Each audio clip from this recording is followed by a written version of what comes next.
आश्रम के सभी बच्चे जब दूसरे कामों में लगे होते थे तो एक बच्चा एक कोने में बैठा चुपचाप अपने आप में खोया रहता था। वो अक्सर किसी से ज़्यादा बात नहीं करता था। आश्रम की सभी जिम्मेदारियां पूरी करने के बाद जहां सभी बच्चे पूरे दिन की घटनाओं की चर्चा करने लगते, वहीं पर वो शांत रहने वाला बच्चा एक बरगद के पेड़ के नीचे बैठकर ध्यान करने लगता। सभी बच्चों को आश्चर्य होता था क्योंकि उसका कोई दोस्त नहीं था। वो अक्सर आश्रम में अकेला ही घूमता रहता था। ये देखकर उसके गुरु को बड़ी प्रसन्नता होती थी। उसे लगता था कि कोई तो है आश्रम में जो मौन यानी कि चुप रहने की ताकत को समझता है, उसके महत्व को समझता है। आश्रम के बारे में जब भी कोई ज़रूरी निर्णय लेना होता वो उसकी राय ज़रूर लिया करते थे। लेकिन यही बात गुरुजी के एक दूसरे शिष्य को बड़ी खटकती थी। वो गुरुजी का प्रिय शिष्य बनना चाहता था, इसीलिए वो गुरुजी के सामने दूसरे बच्चों के कामों में कुछ न कुछ कमियां निकालता रहता था, जिससे गुरुजी उसे महान समझने लग जाएं। अक्सर वो अपनी जिम्मेदारियां पूरी तरह से निभाने का दिखावा भी करता, चाहे उससे कोई सलाह ना भी मांगे, लेकिन फिर भी वो उन्हें अपनी सलाह देता रहता था। वो बहुत वाचाल शिष्य था और आश्रम के दूसरे सभी बच्चों में बहुत प्रसिद्ध भी था, क्योंकि वो सबसे हंसी मजाक करता रहता था, उनसे दिन भर बातें करता रहता था। इसीलिए उसकी सबसे दोस्ती हो गई थी। लेकिन जब आश्रम के गुरु उसकी राय ना लेकर दूसरे बच्चे की राय लेते थे तो ये बात उसे बड़ी खटकती थी। उसे ये लगता था कि वो उस दूसरे बच्चे से ज़्यादा बुद्धिमान है, लेकिन गुरुजी फिर भी उसकी तरफदारी करते हैं। ऐसा नहीं था कि गुरुजी को उस वाचाल शिष्य के स्वभाव के बारे में पता नहीं था, लेकिन गुरुजी उसे अपने तरीके से सीख देना चाहते थे ताकि उसकी ज़्यादा बोलने की आदत, दिखावा करने की आदत, दूसरों में कमियां निकालने की आदत हमेशा हमेशा के लिए ख़त्म हो जाए और वो मौन रहकर ध्यान की गहराइयों को छू पाए। असल में हर सच्चे गुरु की यही इच्छा होती है। वो किसी तरीके से उस वाचाल शिष्य को एहसास कराना चाहते थे कि चुप रहने से ही उस असीम सत्य को जाना जा सकता है। उस विराट का एहसास चुप होकर ही किया जा सकता है। एक दिन गुरुजी को एक तरीका सूझा।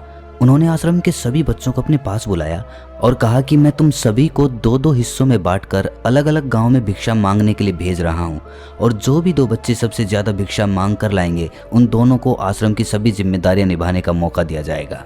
अपनी बात जारी रखते हुए गुरुजी ने बताया कि भिक्षा मांगने से हमारा अहंकार खत्म होता है, इसीलिए हर शिष्य पूरे मन से भिक्षा मांगे। कोई भी इस काम को औपचारिकता में ना ले, वरना तो वो अपने जीवन का बहुत बड़ा ज्ञान खो देंगे। आश्रम के गुरुजी ने जानबूझकर वाचाल शिष्य और चुप रहने वाले शिष्य की जोड़ी बना दी।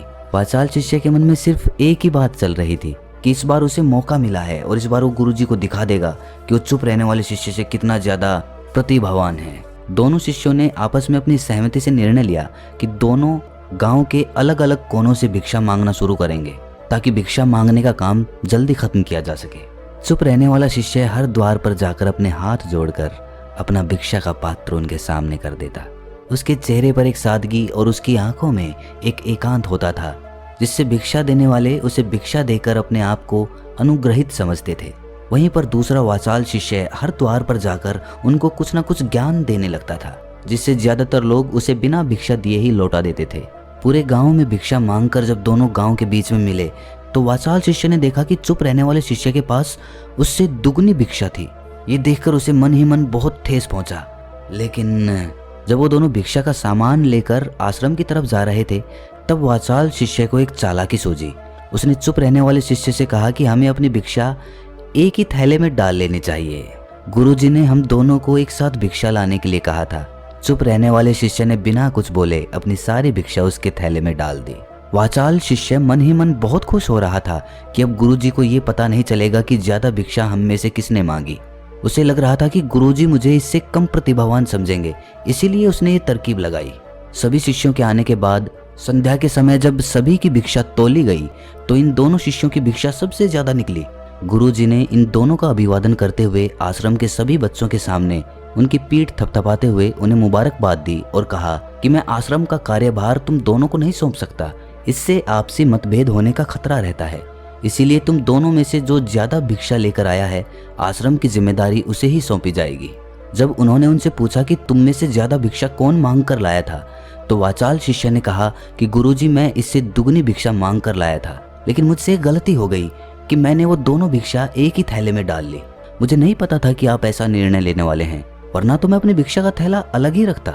इस पर गुरुजी ने चुप रहने वाले शिष्य से पूछा कि क्या तुम इसकी बात से सहमत हो, क्या तुम इससे कम भिक्षा लेकर आए थे।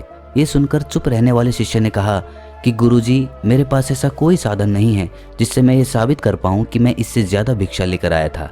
असल में ये उल्टा बोल रहा है। दुगनी भिक्षा मैं लेकर आया था, ये मुझसे आधी भिक्षा लेकर आया था और इसी ने ही मुझसे भिक्षा एक थैले में डालने की बात कही थी।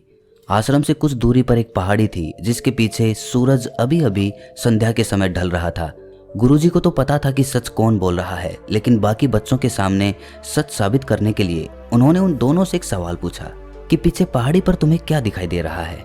ये सुनकर वाचाल शिष्य झट से बोल पड़ा कि गुरुजी, पहाड़ी के पीछे सूरज अपना रंग बिखेर रहा है, आसमान में लालिमा छाई हुई है, ये बहुत ही सुंदर दृश्य है। वो तो और भी बहुत कुछ कहना चाहता था, लेकिन गुरुजी ने उसे चुप करते हुए दूसरे शिष्य से जवाब जानने के लिए जब उसकी तरफ देखा तो उसकी आंखों में आंसू भरे हुए थे। श्रद्धा, भक्ति और प्रेम से उसकी आंखें भर आई थीं। गुरुजी को उससे पूछने की जरूरत ही नहीं पड़ी।